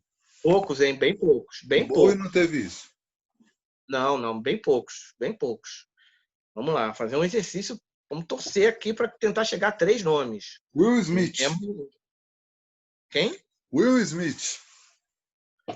Não, acontece a Kanye mesma coisa que West. aconteceu Donald Trump. com Michael Jordan, né? Acontece a mesma coisa que aconteceu com Michael Jordan. Michael Jordan, será que teria essa comoção? Não, não, eu falei que se o Will Smith morrer, vai acontecer o mesmo tipo de comoção que aconteceu com o Michael Jordan, que é o mesmo que aconteceu com o Gugu. Pontual. Quem no mundo levaria a gente para a rua? Paul McCartney, vamos pensar nas mulheres. Nas mulheres. Eu não sei nem se Caraca. o Paul, viu, cara? Não, Paul sim. Eu Sim. acho que Paul tem uma tranquilo. comoção mundial, vai ter um luto, mas Muita gente viajando. Se não tiver corona, na época, vai ter muita gente viajando para lá. Muita gente. Muita gente e para jovem, começar assim. o Paul cruza o 100. E aí é isso assim, o Paul 10 anos atrás era mais conhecido, 20 anos atrás mais conhecido, 30 anos atrás, ou seja, daqui a 10 anos ele vai ser bem menos conhecido. Eu não sei, cara. Vocês têm ido, né, nos shows do Paul. Tem tanta garotada no show do Paul. Tem, mas tipo é isso, ao mesmo tempo que garotada, né? Garotada branca, rica, paga R$ 400 para ir no ingresso, saca? Mas é essa garotada que vai Pro pra velório. rua na comoção. A comoção popular do povão é nome que a gente não conhece. É tipo, nos Estados Unidos, Zeca morrer. Pagodinho. É um bom nome. É um bom nome. Zeca Pagodinho eu acho que causaria uma comoção fodida. Quem mais do samba? Citou o próprio Péricles. Não, Não? acontece sim uma comoção bem grande, mas local, tipo Raul Seixas, sabe? No sentido assim, um cemitério bem cheio, pessoas cantando as Zeca canções, ou Pagodinho está no topo e não tem mais ninguém que chega perto dele? vamos pensar. Estou É, pensando em alguém negro. Será que o Zeca Pagodinho tem esse alcance justamente por não ser tão negro? é, bom, se Pelé morrer também Pois é, é, Pelé, vai, mas como é que a gente vai esquece? até ter. Se Pelé morrer, foi uma frase maravilhosa, né? Se Se o Pelé Pelé morrer, morrer, é é muito ótimo. bonito, né? É muito bonito. Parece um argentino falando do Maradona, né? Ato falho total. Parece um argentino falando do Maradona, né? Se o Uhum. Maradona morrer, se Deus morir, se o Pelé morrer, até vai ter uma tentativa, vai ter é, coisa pública, velório público, E o coisa Pelé é tipo um Paul, né? É algo global. No indo mundo lá para o todo vão falar. Santos, indo lá para Vila Belmiro, vai ter um corre-corre de gente lá fora, mas olha, vou dizer uma coisa aqui para você que bateu agora. Eu acho que a gente virou ao contrário. A gente hoje, o que é capaz de levar a gente para a rua não é o quanto que a pessoa fez de bem na vida para a gente, o legado nem nada, e sim o quanto espetacular foi a morte dela. Estou pensando nisso porque eu Jorge estou Flores, pensando que Marielle. Chapecoense. Não, e Eu acho Marielle. que A Marielle não Jorge... levou ninguém para rua. Não, Não? não levou como. Não. O enterro de Marielle, imagina, Não, teve não passeado, sei. teve nada. Não sei. Não, Não, não. teve nada. Mas tem Nada. essa coisa. Tudo Aí, bem. no dia que Marielle foi baleada, aqui está chovendo no Rio nesse momento, Aqui era um também. dia, uma noite de chuva, e eu fui direto para lá, porque eu moro bem perto daqui, onde ia para lá, 5 minutos. 5 minutos eu Ah, estava lá na cena do crime, e você já olhava e falava, eu já sei o que aconteceu, foi execução. execução da milícia e a própria polícia já está desfazendo aqui Mas, não, mas teve velório e teve muita gente no velório. mas, né, muita gente, né? Mas é isso. Não foi uma É, é comoção. como é como se é como quando morrer Caetano, vai ter muita gente no velório. Mas aí Quando você tocou num ponto interessante, que é essa coisa da morte espetacular. Né? E aí, se isso, você para pensar, Mamonas Assassinas. isso. Se, Se se, tivesse morrido de velhice, não iam levar ninguém para a rua. ou mesmo em uma situação mais extrema, como, por exemplo, sei lá, o Chorão morreu, ou como o Chico Sainz morreu. 2 acidentes, né? Duas merdas, mas não levou tanta gente. Tá certo que artistas... Gente, olha só, o Los Hermanos conseguiu lotar o Maracanã. Se eles morrerem de velhice, vai ter só um monte de gente no enterro. Se eles morrem num acidente, Aí, bicho, é American Pie all over again. pois é, pois é. Então Então, tem isso também. eu acho que o único jeito de levar para a rua hoje em dia, eu não sei se sempre Porque foi aí assim, né? o evento, o elemento que você citou do Cristiano Araújo é exatamente isso, né? É. E o Kennedy também, se tivesse morrido de velhice, quantas pessoas iriam para a rua? Quantos aeroportos teriam com o nome dele? Não sei. Se tivesse vivo ainda para fazer. Eu penso muito no Gabeira, né? Porque eu tenho uma pena enorme. O Gabeira poderia morrer como um herói, assim, na esquerda. Hoje em dia eu informo isso, que informa você, a sensação aqui no Rio é que se ele morrer, né, eu acho. Ele morrendo, vão só os amigos mesmo da imprensa, mas a galera de esquerda nem mais sabe quem é ele. E é muito louco, né? Porque ele tem um legado. Ele foi o cara que sequestrou embaixador americano, gente. É coisa que nem o mais radical de esquerda hoje teria coragem de fazer. Cogita, né? E cogitar, né? Fazer. Exato. E aí. E a galera não vai porque não é mais considerado um herói, não é mais considerado nada. E muito por causa da posição política que ele passou a tomar. Claro, Ele claro. poderia ter capitalizado e falar, pô, eu sou mesmo esse sequestrador, e daria para ele ser esse sequestrador e ser contratado da Globo ao mesmo tempo. E assim, ele nem precisava ficar levantando essa bandeira específica, que é uma bandeira. Não, nem precisava. Mas Bastava ele ele tem não. a coisa da tanga de crochê, saca? Ele é uma figura contracultural. Ele poderia estar aí como um guru da contracultura e puxando Podia, né, cara? todas as pautas que ele puxou a vida inteira. Maconha, LGBT, saca? Tudo era Agora que pauta está do acontecendo. Gabeira. Exato, tudo que está acontecendo, Partido Verde, tudo isso está acontecendo, aí ele vai ideologicamente se retira disso. Isso é muito o suicídio ideológico, o suicídio epistemológico, É o o que contrário da morte espetacular, né? o contrário da morte É espetacular uma morte se não disser, espetacular. É você tirar qualquer possibilidade de espetáculo da sua morte e, no fim, você morre no ocaso. aquele meme, né? Aquele meme que fala que morte horrível, que morte horrível, Que morte né? horrível, exatamente. Exatamente, que morte Então eu horrível. acho que a gente tem... o que está me agoniando agora, nesse momento, é, a gente é uma coisa muito tosca, que é uma necessidade de amarrar esse papo. Vamos Não, começar a mas eu acho que amarrar? a gente, mas acho que a gente chegou a um lugar assim que talvez seja que a morte não seja tudo isso. E olha essa lição, né? Tipo, se a morte espetacular tem a ver também com a morte jovem, né?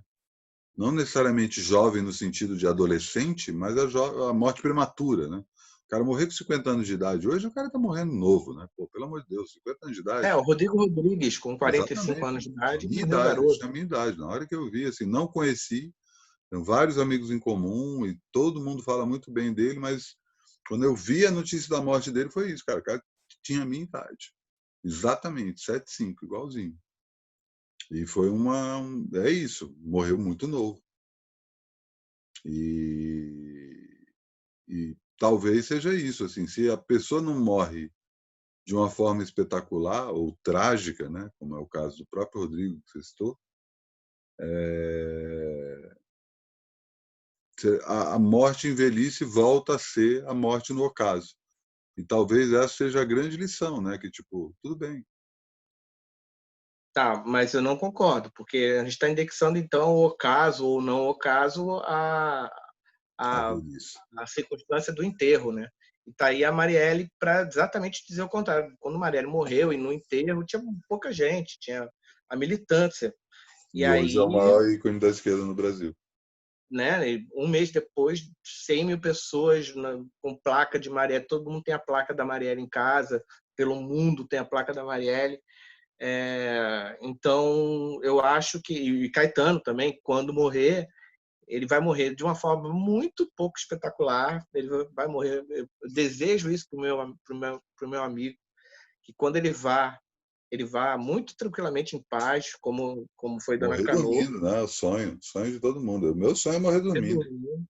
E mesmo assim ele vai continuar tão vivo e tão espetacular. Porque aí esse é que é o Quando... negócio, né? O legado é o que faz o cara sobreviver. E Pronto, aí, aí eu tô contigo. é, E e aí a gente aí, chega na morte do Lou Reed, né? Que é a coisa mais linda, ele fazendo Tai Chi. Ele morreu fazendo Tai Chi. Ele, ele já estava se preparando, estava na onda do Tai Chi já há muito tempo, desde que casou com a Laurie Anderson, que trouxe o Tai Chi para aquela cena de Nova York, lá no início dos anos 80. E aí ele passa a fazer Tai Chi o tempo todo, e aí quando está o câncer terminal, e aí eles começam a se preparar para fazer a que eu disse na filosofia do Tai Chi, que se você morrer fazendo a pose do tigre, você nunca morre, você só morre o corpo, enfim, alguma coisa desse tipo.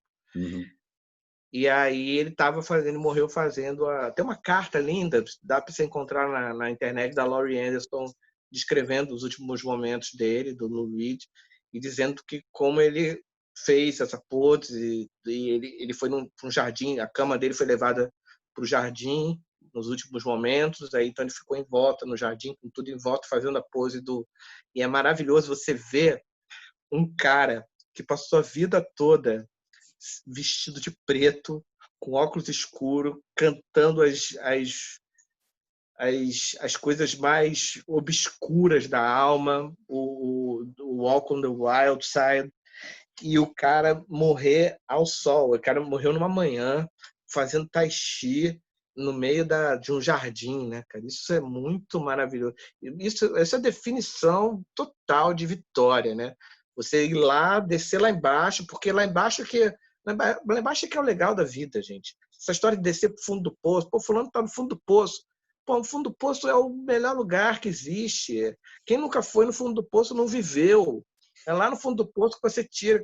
Quem lê o livro do David Lynch, chamado Pescando em Águas Escuras, onde ele diz da onde ele tira as ideias dele para fazer os filmes, ele fala isso: eu procuro ir no fundo do poço, eu procuro morrer. Eu começo a meditar para tentar colocar minha frequência cada perto, vez mais tanto do baixo. batimento cardíaco quanto cerebral, bem baixinha, que aí eu vou estar lá dentro, lá no fundão. O negócio é quem consegue voltar, e quem consegue voltar com qualidade. Gente como o David Byrne, ele pratica Tai Chi. Aqui no Brasil, o Jorge Maltner é o equivalente a isso. Pratica Tai Chi há muitas décadas, há 50 anos que ele pratica Tai Chi. Então, está vivendo uma quarentena muito mais saudável, está muito mais preparado para a quarentena do que quem não fez Tai Chi nos últimos 50 anos. Então, enquanto o Gabeira, a gente não faz a menor ideia do que o Gabeira faz. Eu não sei se o Gabeira faz Tai Chi, porque eu não me interesso, porque não tem ninguém mais interessado no que o Gabeira faz. Isso é muito... Eu tive a falar sobre o Gabeira especificamente, tive uma conversa muito interessante com o cônsul francês aqui no Brasil, não o atual cônsul francês, mas o anterior, o pré-Macron, estava na embaixada da França. Lembra que eu te falei que eu viajei para a França a convite para cobrir as eleições, a convite do festival, que a França que tem um programa para jornalistas, que é lindo, que todas as eleições presidenciais eles convidam jornalistas de 40 países e bancam a viagem e a estadia e dão uma grana para esses caras ficarem 20 dias cobrindo os 10 dias antes das eleições e 10 dias pós-eleições, à guisa de independência. Precisamos ter observadores independentes e nós mesmo vamos chamar. E eu tive a sorte de ser escolhido na eleição do Macron. Então, e aí acabei formando uma amizade muito grande com o pessoal todo lá do consulado. Depois, um dos shows do Dodô Azevedo foi lá também, o show acústico, só tocando violão.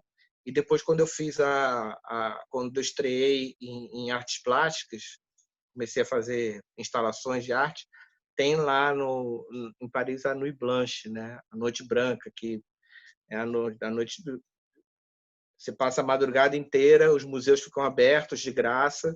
Se chama Noite Branca porque a cidade fica toda acesa durante a madrugada inteira. Os museus ficam todos acesos durante a madrugada. É uma noite linda. E aí, a Nuit Blanche de 2018, eu pude voltar para Paris e expor uma obra lá, num prédio. Eu fiz um mapping num prédio. E a gente estava conversando, os franceses estavam conversando, cara, a gente chamou o Gabeira aqui para fazer uma palestra. E quando terminou a palestra, os franceses, a gente estava chocado, falando: o que aconteceu com esse cara? O que aconteceu? Só que eles lembraram do equivalente ao Gabeira lá, que aconteceu a mesma coisa também. Qual é o nome dele? Meu Deus do céu. Oh, meu Deus. Eu vou esquecer. 68? É o Bendito Com. O Combendit. Combendit. Só que o Combendit ele até capitalizou, né? Bem mais vocal que o... não. Acho que não dá... Eu consigo entender o paralelo, mas o Daniel está melhor do que o Gabeira, né? O Gabeira... Tá melhor. É como o Cristóvão Buarque, né? Exato, perfeito. Ótimo. Excelente. Eu fico pensando, você sabe que eu sou brisolista, né? E por formação. E aí eu fico pensando o tempo todo, cara. Falando, se o velhinho tivesse vivo até agora, sabe? Do jeito que ele era temperamental, ele poderia ter sido a favor do impeachment da Dilma na época. A gente não pode esquecer que o PDT do Brizola, eu não posso esquecer porque eu vivi isso na pele. Ele odiava mais o PT do que a direita. Uhum. Lembra? O sapo barbudo é a invenção do Brizola. Claro. Lula como sapo barbudo. A única coisa que ele odiava mais que o PT era a Globo, né? Então, assim, eu não sei a quanto... a história toda do pensando só nos esculachos do Brizola sobre o Bolsonaro, né? que a gente se empolga com o Ciro falando merda. Imagina o Brizola chavando o Bolsonaro. Pelo amor de Deus. Perdemos Pois é, essa. mas também qual nó que o Brizola ia estar agora vendo que tudo que o Brizola sempre sonhou fazer com a Globo, o Bolsonaro está fazendo. Ele ia estar com um nó na cabeça bizarro, assim, falando, porra, isso era tudo que eu queria fazer com a Globo. E agora eu estou vendo que... Então, assim, será que o Brizola não morreu antes de... Entendeu? Morreu já imaculado, então tá tudo certo, fica só no campo da especulação, morreu No fim das antes. contas, a reputação dele segue intacta, né? É isso, né? É aquela história, morrer jovem, prefiro morrer um cadáver jovem, não tem negócio desse, uma frase dessa? É, é, É da Mae West, essa deixar, frase. melhor deixar um cadáver bonito do que envelhecer. Não lembro qualquer outra comparação. Da Mae West, é da Mae West essa frase.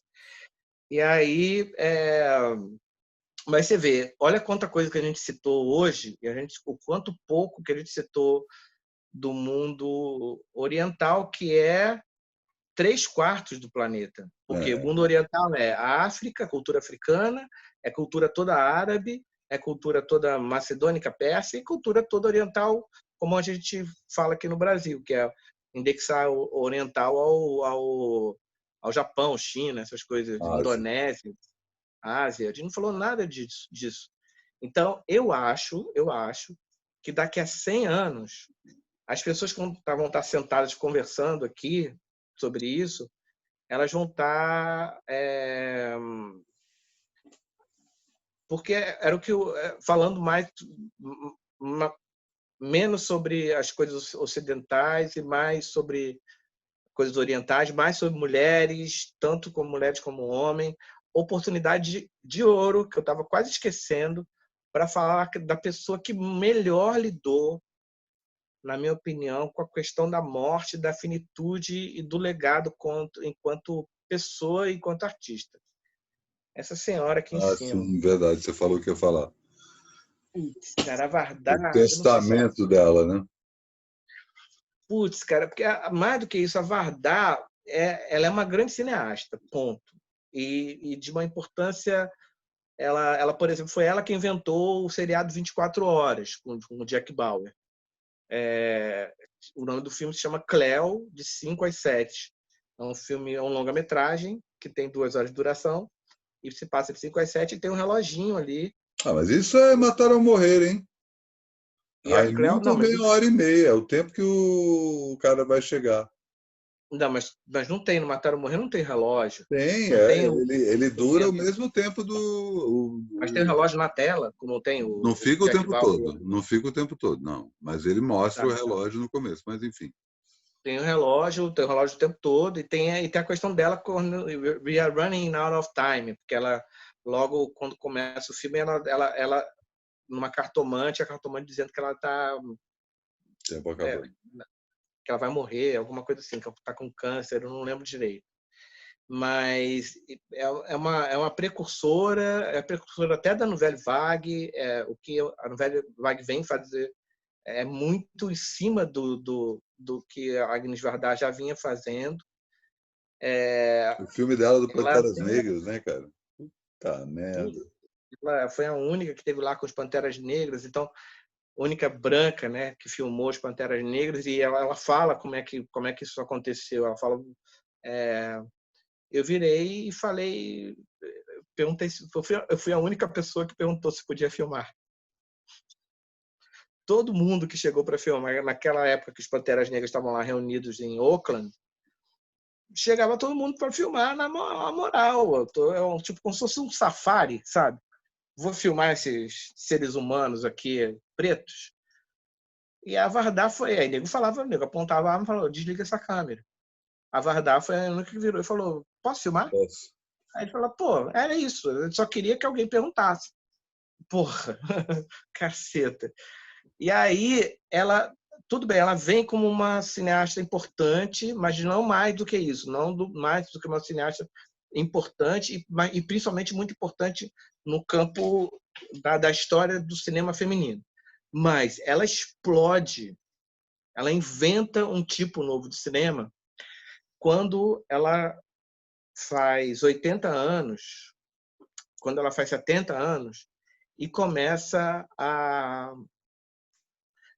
inventar um tipo de cinema que não tem um gênero cinematográfico que não tem, ninguém consegue fazer, ninguém conseguiu fazer, que é o seguinte: ela começa a fazer, ela estreia com As Praias de Agnes, ela faz com 75 anos, que é o seguinte: é uma retrospectiva o filme As Praias de Agnes é um documentário feito por ela sobre ela mesma. Ou seja, é um documentário sobre ela mesma. E mais importante, é um documentário sobre ela mesma a partir das obras dela. Ela mostrando, porque ela foi o tipo de cineasta que ela só filmava o que aconteceu. É a cineasta na história do cinema, incluindo homens e mulheres, é a cineasta que mais se interessa por gente na história do cinema, mais se interessa por pessoas. E aí a onda dela era filmar o que estava acontecendo na vida dela. Então, ela não era só cineasta, era também uma das maiores artistas plásticas que já existiu. Então, tudo nela, e tudo muito barato, tudo muito godardiano, no sentido de tudo muito barato. Mesmo ela virando a Agnes Varda, podendo ter acesso a tudo quanto é tipo de financiamento, ela virar e falar: não, o financiamento vai tirar a minha criatividade, eu vou continuar na minha toada aqui.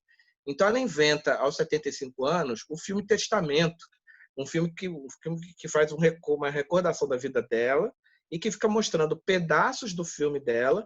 O filme é narrado por ela, velhinha, falando só: então, quando eu tinha 9 anos de idade, eu fui criada nessa praia aqui. Aí ela, com velhinha, botando uns espelhos na praia, uns espelhos com os tripés, assim, e aí você fala: o que essa velhinha louca tá fazendo, botando no espelho e contando da infância dela? Aí quando ela termina de montar, a câmera foca num espelho que foca em todos os espelhos ao mesmo tempo. Você vê que ela fez um diorama, cara, com espelhos comprados, todos eles comprados em brechó.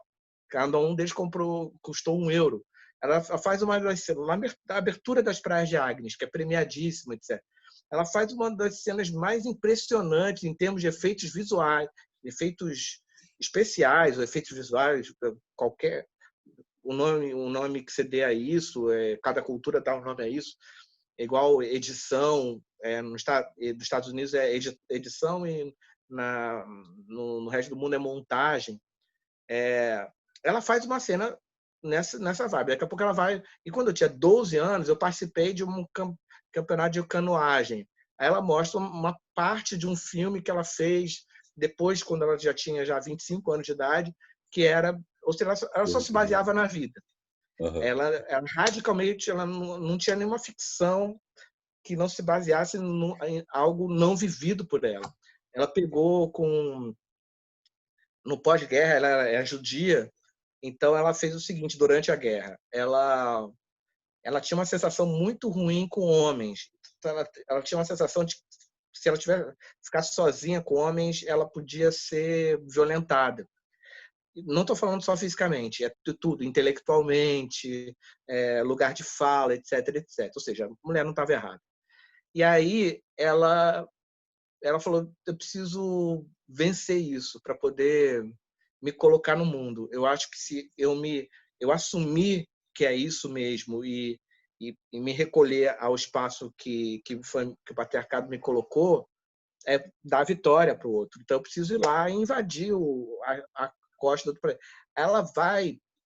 É meio que uma solução de duas vias que ela coloca para a guerra. É um jeito dela fugir de Paris como judia, né? Ficou perigoso quando os nazistas invadiram e tomaram a França. Ela resolve se matricular como marinheira numa colônia de pescadores no sul da França que só tinha homem há milhares de anos. A colônia patriarcal de homens que cantavam, enquanto pescavam, cantavam canções em francês arcaico. Então ela ficou durante a guerra inteira, viveu, morou e pescou, foi ao alto mar. É tipo o Hemingway, ela e 200 Hemingways vivendo durante a guerra toda. E aí ela aprendeu a lidar com homens, mas o mais interessante, os homens aprenderam a lidar com ela.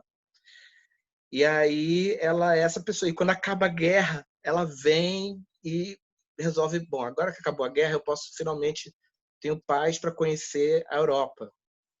Aí ela resolve, aí você pensa, bom, beleza, ela vai, já conheço a senhora, ela é bem intrépida, ela vai, sei lá, alugar uma van, um carro, um caminhão, uma coisa. Nada, cara, ela resolve alugar um bote, bicho, e resolve ir até Berlim pelos rios da Europa.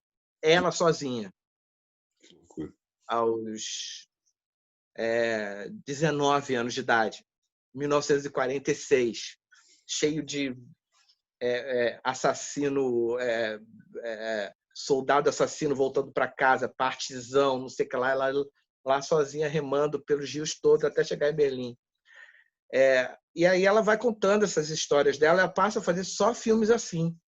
Até o final da vida, ela inventa esse gênero, um filme sobre a vida dela, não é autocelebratório,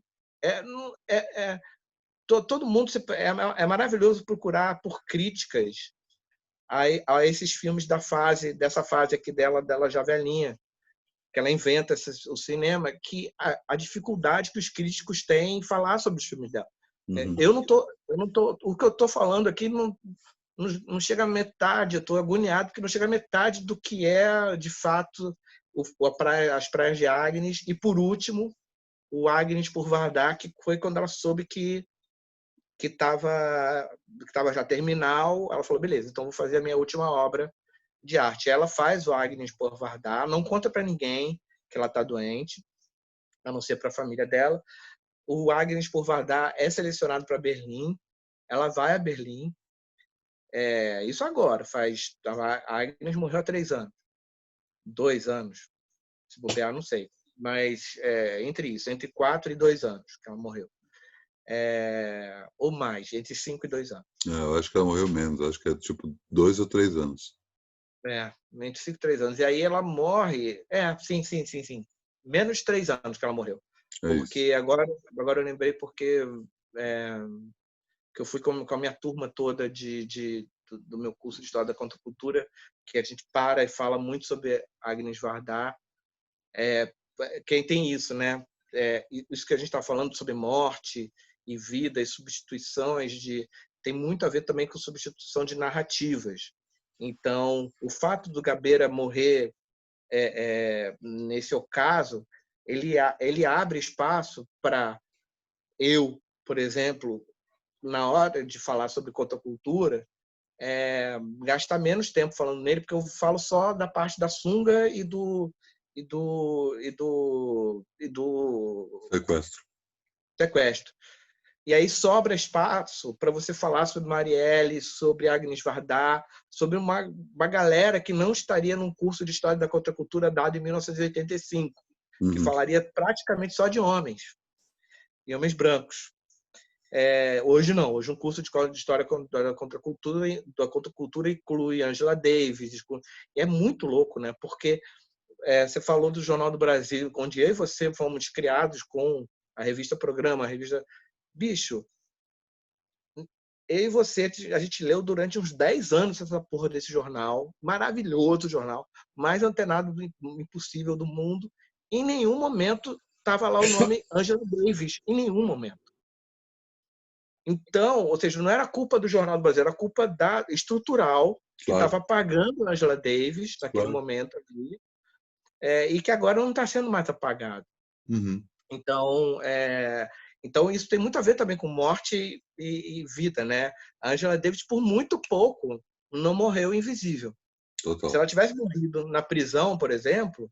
Se ela tivesse morrido há 20 anos, A gente não Há tem 10 anos. importância. Vou botar 10 anos. 10 anos. A gente não 10 tem anos já noção da importância dela desse jeito. não teria noção da importância desse jeito. Então, e a Vardar, ela cria essa importância. Ela entende que ela falou, puxa, eu preciso criar essa... Porque ninguém vai fazer por mim.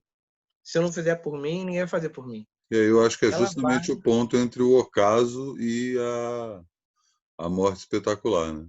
Isso é uma morte espetacular sem necessariamente ser esse espetáculo ser um espetáculo gore, né? Um espetáculo Aí o Agnes por Vardar é ela falando dela, na vida dela, e quando termina o filme, ela coloca uma cena de um filme dela que ganhou o Oscar há pouco tempo também, chamado Visage Village, que ela juntou com o JD, diretor do Les Misérables, agora que ganhou junto com o Bacurau o prêmio da crítica em Cannes, ou seja, daquela galera jovem da periferia de Paris, grafiteira, que está tomando Paris de assalto, ou seja, hoje é a mesma coisa que está acontecendo no Brasil, aqui no Brasil, que ninguém mais quer saber de Pondés, tá colocando no mesmo balaio Pondé, Paulo Francis e Milor, botando tudo no mesmo balaio, botando para fora e botando para dentro Audre Lorde, Djamila e Angela Davis. Isso está acontecendo lá na França também. O próprio Godard, ele vira e falou na última entrevista coletiva dele em Cannes, ele falou, olha, que filmes você tem visto? Aí ele falou, olha, você viu algum filme do festival? Não, ele falou, não, eu não vejo filme... como é que ele falou? Eu não vejo filmes dirigidos por pessoas de mais de 30 anos de idade. E aí, e para completar, no ano anterior, ele também foi selecionado com Adieu à Linguagem, Adeus à Linguagem, em 3D. Ele fez um filme em 3D. E aí aconteceu o seguinte, o filme foi para Cannes. Aí teve a pré-estreia em Cannes. E é sempre assim, quando você é selecionado para Cannes, você tem que guardar 7 chaves, ninguém pode ver teu filme, senão você é desclassificado de Cannes. E aí, assim que acabou a sessão, ou seja, liberou-se o filme do Godard, começou a aparecer no YouTube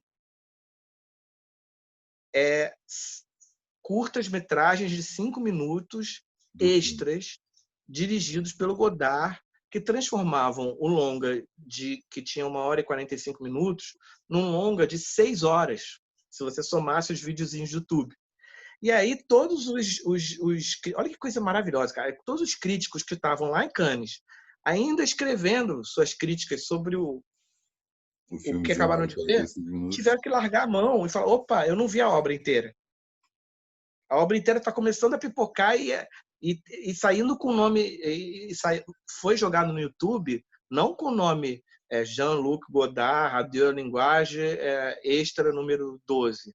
Não, saiu com um número assim, grifado, W415-X14P. Tipo FX Saiu Twin. com esse título. Com esse título. Então, para achar...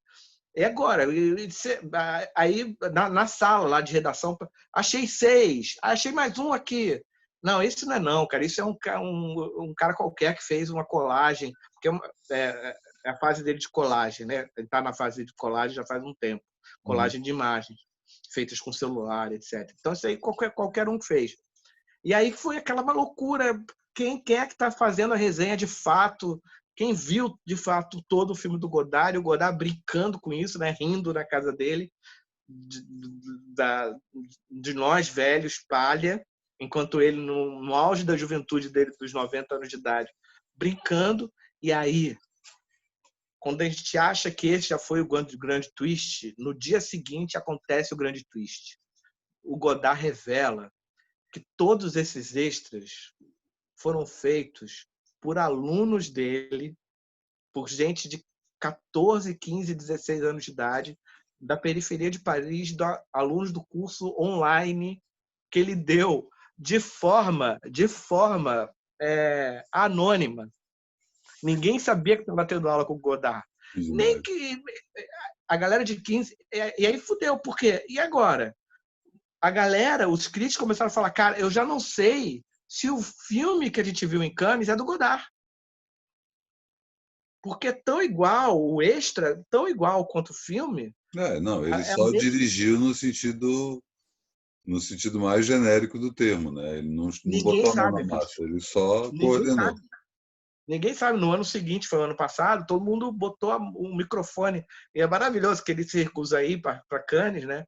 E aí ele coloca um celular na frente. Então é muito lindo, porque são 600 jornalistas, uma mesa com 12 microfones, que geralmente sentam as 12 pessoas da equipe, o diretor no centro.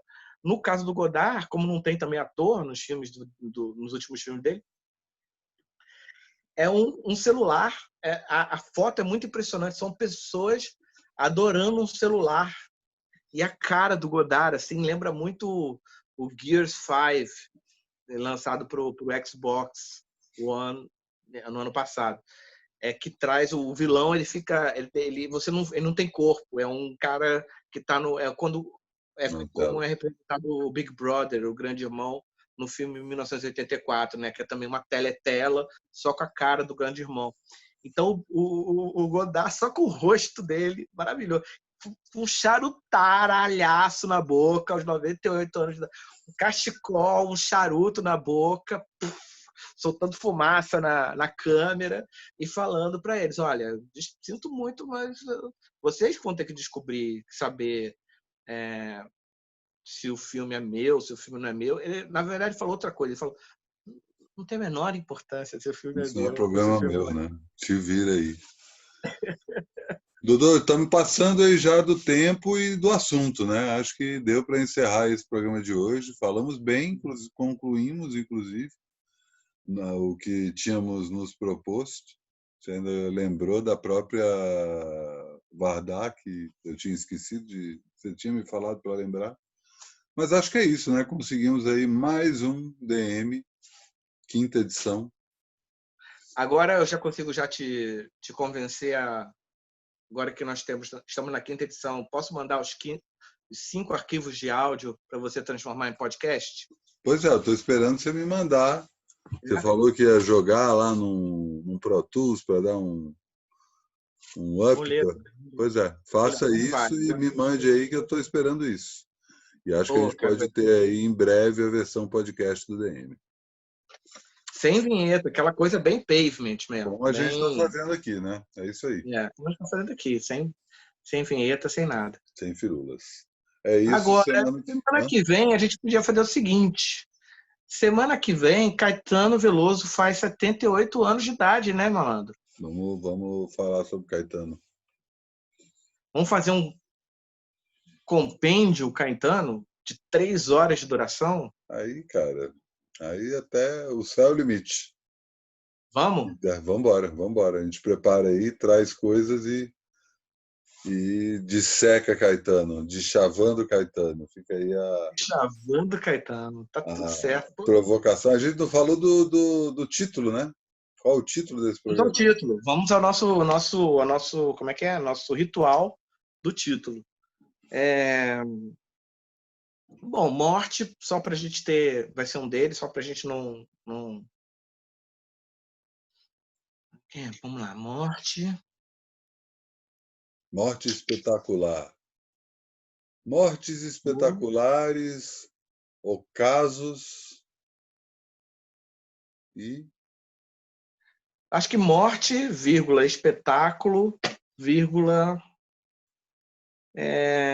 nostalgia.